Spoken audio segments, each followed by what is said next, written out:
Lockdown వచ్చింది, 50,000 జీతం 15,000. ఇందాక నేను చెప్పినట్టు 50,000 శాలరీ వస్తుంది, ఖర్చులు ఎట్లుంటాయి? 50,000 కట్టాం. అట్లా నా జీతం 15,000 అయినప్పుడు భార్య పిల్లలకు కూడా పోషించుకోలేనటువంటి పొజిషన్లో వాళ్ళని తీసుకొని ఊర్లోకి పోయింది, రెంట్ కట్టలేదు. మా అమ్మ కూరగాయలు అంత సాయంత్రం ఆ అమ్మిన కూరగాయల డబ్బులతోటి మా పిల్లలని భార్యని పోషిస్తూ అప్పుడు ఊర్లో ఉన్నాను. అప్పుడు నా మైండ్లో రియలైజేషన్ స్టార్ట్ అయ్యింది.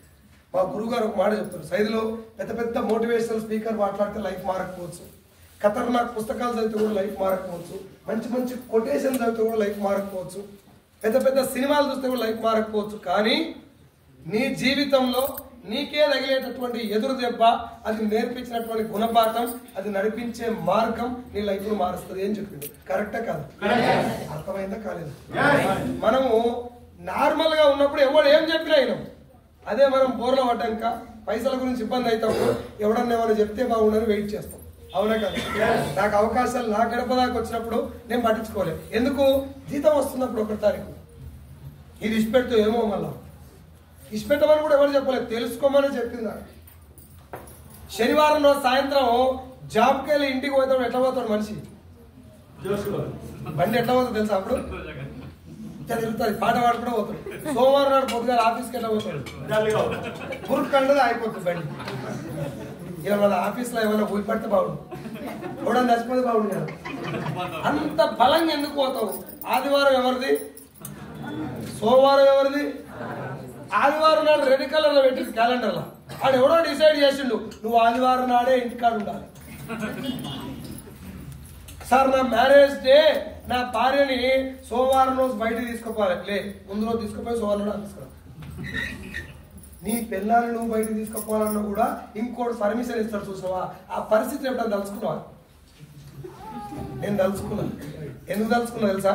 మా తాత వాళ్ళ తమ్ముడు చచ్చిపోయాడు, మా తాత కూడా పోయాడు ఇప్పుడు, కానీ ఆయన చచ్చిపోయినప్పుడు ఆదివారం తెల్లారి సోమవారం నాడు చచ్చిపోయాడు. పొద్దున్నే ఫోన్ చేసి, సార్ నేను ఇంటికి వచ్చిన, ఇప్పుడు ఆఫీస్కి వద్దాం అనుకున్నా కానీ మా తాత చనిపోయాడు. సార్ నవ్వుకుంటా, ఇప్పుడే చచ్చిపోయినా ఇంతకుముందు కూడా పోయింది, లీవ్ కోసం అవద్దని చెప్తారు కదా. నేను మేనేజర్నే, తెలంగాణ రీజనల్ సేల్స్ మేనేజర్నే, నా పైన జనరల్ మేనేజర్ ఉన్నాడు. ఆయన అంటున్నాడు, సైదులు నువ్వు చెప్పేది నేను నమ్ముతా కానీ అందరు నమ్మరు, వీడియో కాల్ చేసి శవాన్ని చూపిస్తే లీవ్ ఇస్తా అని చెప్పాడు. శవాన్ని చూపించాక లీవ్ ఇచ్చు. పొద్దుగాల 9 గంటలకు డ్యూటీ ఎక్కాలి, 9 గంటలకు ఎక్కాలని ఎవడు చెప్పిండు? Company owner. 11 గంటలకు టీ బ్రేక్, అది ఎవడు చెప్పిండు? మధ్యాహ్నం 1 గంటకే భోజనాలి, అది ఎవడు చెప్పిండు? 4 గంటలకు ఇసిపెట్టాలి, అది ఎవడు చెప్పిండు? ఆదివారం నాడే ఇంటికాడ ఉండాలి. నీ కొడుకు బర్త్డే కూడా ఆదివారం నాడే చేసుకోవాలి. నీ కొడుకు బర్త్డే చేసుకుంటాను కూడా ఒకవేళ మధ్యలో చేసుకోవాలంటే నా పర్మిషన్ తీసుకోవాలి. ఇది ఎవడు చెప్పిండు? నేను మళ్ళీ చెప్తున్నా, జాబ్ చెడ్డది కాదు, జాబ్ చెడ్డది కాదు.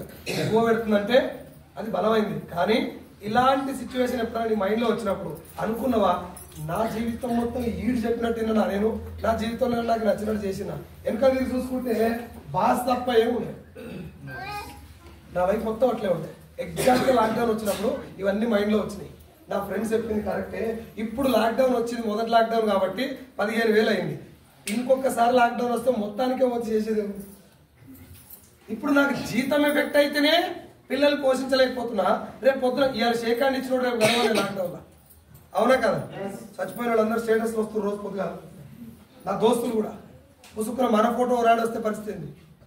అట్లా అనుకున్నాక రియలిస్టిక్ సినిమా స్టార్ట్ అయింది.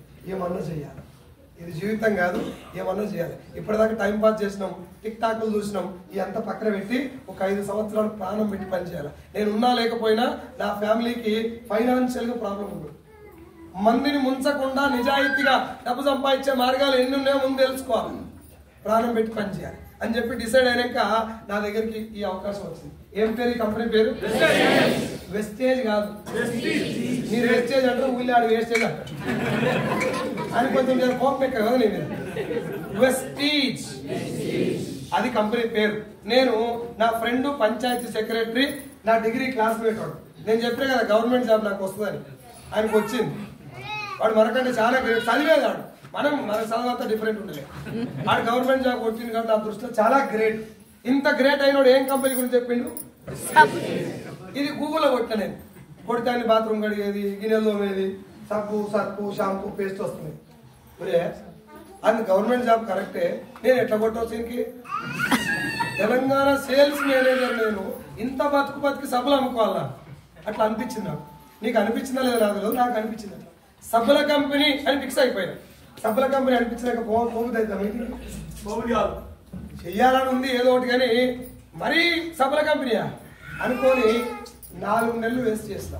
ఈ 4 నెలలు సీన్ సార్ చెప్పిన ఒకే ఒక్క మాట, ఒక మీటింగ్కి రా, ఇదేందో తెలుసుకో, నీకు ఇష్టం ఉంటే చేయి, లేకపోతే మానే. ఏమన్నా ఫ్రాడ్ ఉంటే నాకు కూడా చెప్పు, నేను కూడా మానేస్తాను. ఇంత క్లారిటీ ఉన్నాడు సీన్ సార్. జాయిన్ కావద్దు, ఐడి తీసుకోవద్దు, ప్రొడక్ట్ కొనవద్దు. ఇలాంటి ఒక కాన్సెప్ట్ ఉందని తెలుసుకోరా. నేనేమనుకున్నా అంటే వీడు ఇంతగానం బతిలాడుతున్నట్టే నేను జాయిన్ అయితే ఎంత వస్తుంది అనిపిస్తా లేదా? పిలిచి పిల్లలు ఇస్తా అంటే వాటర్ చూడు, అది తెలుసు మనకు, అది ఒరిజినల్. అట్లా 4 months అయిపోయినాక నేను గవర్నమెంట్ జాబ్ వదిలేస్తున్నారా అన్నాడు.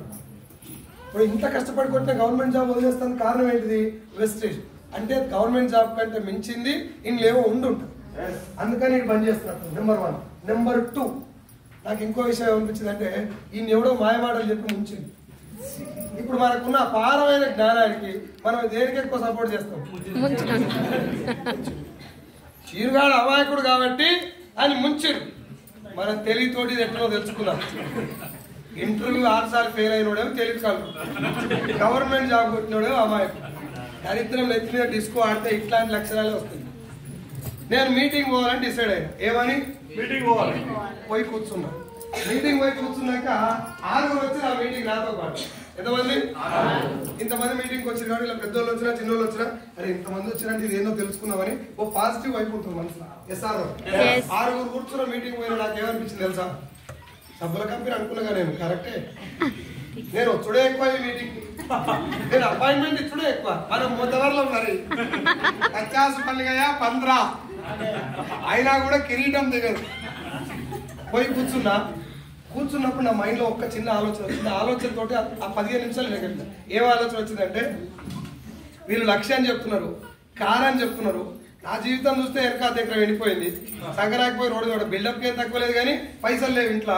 భగవంతుడు ఎక్కడి నుంచి డోర్ ఓపెన్ చేస్తున్నాడేమో, అవకాశం ఎక్కడి నుంచి అని వస్తుందేమో ఒక చిన్న స్పార్క్ వచ్చి అడుగుస్తుంది. అవి వచ్చినా ఏం చెప్పినంటే సార్ మిమ్మల్ని ఎవరిని జాయిన్ చేయడం కోసం కానీ ప్రొడక్ట్లు కొనమని బలవంత పెట్టడం కోసం కానీ ఈ బిజినెస్ లో ఫోర్స్ఫుల్ గా మిమ్మల్ని బిజినెస్ చేయమని ఫోర్స్ చేయడం కోసం కానీ పిలవలేదు.